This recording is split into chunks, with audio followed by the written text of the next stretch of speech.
Welcome to the last week of the daily. Maddie here, and we're diving into the CG Underground series. We are so glad you could join us today.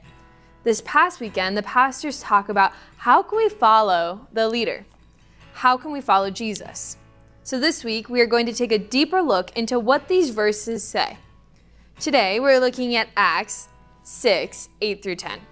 If you haven't had an opportunity to read these verses, I want you to pause the video here and read the verses. Great. So now let's look at verse 8.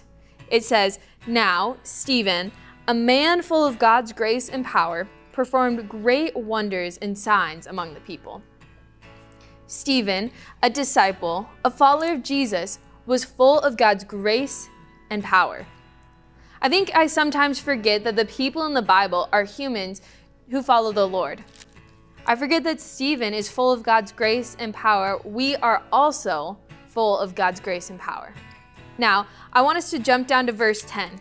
It says, "The people there, the members of the synagogue, the Sanhedrin, could not stand up against the wisdom of the Holy Spirit that was inside of Stephen." We are filled with that same Spirit. Are you speaking of God? Are you following the lead of the Holy Spirit in your life? Today, as you go about your day, I want you to think about the ways in which the Holy Spirit is working in your life. Are you listening to God as you go about your day?